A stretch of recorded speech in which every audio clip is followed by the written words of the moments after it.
जय जगन्नाथ दर्शक बंधु स्वागत करुच्छे आउ एक भिडियो रे सुभद्रा योजना रे गोटे प्रॉब्लम है जहाँकि प्रथम आ द्वितीय किस्ती टंका पाई किंतु तृतीय किस्ती टंकाटी आसीनी।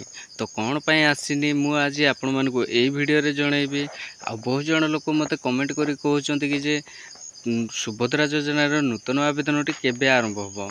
तो देखंतु मु एई भिडियो रे आपण मानकु सब किछि कहि देबी। आपण माने भिडियो को शेष पर्यंत देखंतु। भिडियो जदि भल लगे निहाती गोटे लाइक करंतु। आ चैनल को जदि नुआ करी आछंती ताहेले चैनल को सब्सक्राइब करी पाखरे थिबा घंटी बटन को दबाई दियंतु, जा फल कि मु एमिति नुआ नुआ अपडेट देबी तो आपण माने सर्वप्रथमे पाई परिबे।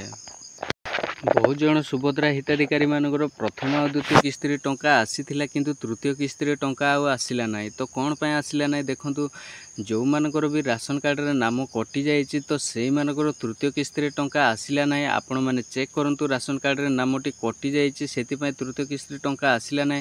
जो गोटे राशन कार्ड रू नाम डिलीट करके आउ गोटे राशन कार्ड को नाम एंट्री करैछंती। तो सेई समय रे भी प्रॉब्लम हेछि कि जे सुभद्रा योजना रे राशन कार्ड कटि जाइथिबा जोगु सुभद्रा पैसाटी आसला ना।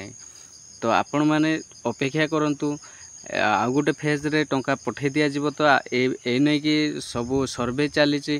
तो केउ माने एलिजिबल अछंती, केउ मानको खाता को टंका जायनी, सब सर्वे चलछि। सर्वे कंप्लीट हे गला परे आपण मानको खाता को सुभद्रा तृतीय किस्ती रे टंकाटी आसी जिवो। सुभद्रा हिताधिकारी मानकर 60 वर्ष कंप्लीट हो जाइथिबारु सेमानकर मध्य सुभद्रा योजना कटि जाइछि नाटी। देखंतु जो माने 60 वर्ष हो जाइथिबे से माने भत्ता पय एलिजिबल हो जिवे। सुभद्रा योजना रो ना कटि जिवो। आपण मानकर जदि पैसा आसीनी ताहेले निहाती थरे चेक कर नियंतु आपनको डेट ऑफ बर्थ टी। तो आपनकर एज केते होची, जदि आपनकर 60 वर्ष हो जाउची ताहेले आपण माने तुरंत जाई कि पेंशन योजना रे आवेदन करे नियंतु। पेंशन योजना रे आवेदन कराई देला परे आपण मानकर पेंशन मिलवा आरंभ हो जिवो। तो बहुत जन लोक आधार कार्ड को देखु नांती, खाली जाई कि बैंक रे चेक करूचंती कि जे हमरो पैसा आसीनी। किंतु आपण माने थरे आधार कार्ड रे चेक कर नियंतु आपनकर एज टी केते हेची। जदि 60 वर्ष हो जाय थाए ताहेले आपण मानकु आगामी किस्ती रे पैसा मिलिबो नाही। देखो सरकार कही कि प्रथम और द्वितीय किस्ती जो मैंने भी टंका पाई ना तो से मिसई कि 3टी किस्ती 15,000 टंका देवे बोले, किंतु कहार भी 15,000 टंका आसीनी एपर्यंत। जो मानकर भी आसवा कथा से 5,000 मात्र आसी। जो मैंने एलिजिबल अच्छा 5,000 मात्र आसी। तो सेथिपाई सरकार एबे सर्वे करूचंती जे तांकर जदि सर्वे प्रक्रिया टी कंप्लीट हे जिवो। तापर एबे तो तृतीय किस्ती रे टंका आसीथिला। तो तृतीय किस्ती रे टंका टी आपण माने जदि 5,000 पाइचंती ताहेले आपण माने या परटू जेते भी किस्ती आसीबो आपण माने 40,000 पर्यंत पाइबे। प्रथम और द्वितीय किस्ती रे 10,000 टंका को भूली जांतु, आपण माने से 10,000 आ पाइबे नाही। तो ए लोक मते कमेंट करथिले कि जे सुभद्रा योजना रे न्यू अप्लाई केबेटू स्टार्ट होबो। देखंतु मु आपण मानकु देखै दोछि न्यू अप्लाई वर्तमान बंद अछि। न्यू अप्लाई एपर्यंत कौनसी साइट खोलिनी। साइट रे किछि इश्यू थिबा जोगु साइट खोलुनी। स्टेटस मध्य चेक करि होउनी कि कॉल सेंटर को कॉल करले मध्य से माने मध्य तार रिप्लाई दउ नांती। तो देखंतु मु आपण मानकु देखै दोछि न्यू अप्लाई वर्तमान बंद अछि।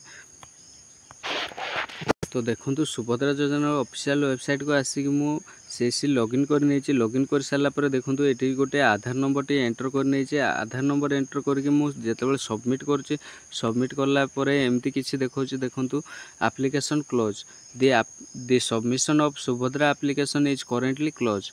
माने एपर्यंत कौन सी प्रकार रे न्यू अप्लाई स्टार्ट हेनी कि पोर्टल मध्य खोली नाही।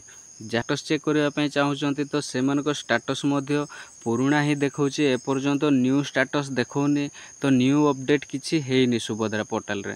तो आपण माने अपेक्षा करंतु आउ 10 दिन भितर पोर्टल मध्य खोली जिवो। तापरे आपण माने स्टेटस मध्य चेक करि पारिबे जे केउ कारणरू आपणकर पैसाटी आसिला नाही।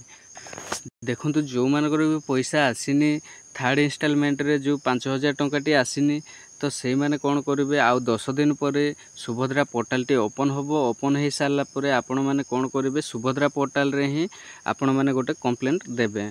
कंप्लेंट देला परे आपण मानकर कंप्लेंट जदि सरकार देखुचंती, तापर जदि आपण एलिजिबल अछंती बोली कि जदि लिखुचंती हुए तो आपणकर पैसा पुणी थरे छाड़ी पारंती।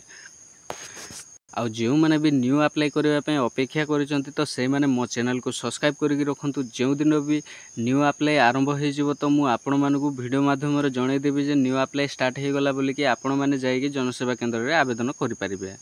तो दर्शक बंधु ये थिला आज अपडेट। किसी भी जदि डाउट थाए ताहेले मते कमेंट बॉक्स रे कमेंट करंतु। आउ वीडियो जदि भल लागिथिले निहाती गोटे लाइक करंतु आ चैनल को मध्य सब्सक्राइब करके रखंतु। जय जगन्नाथ।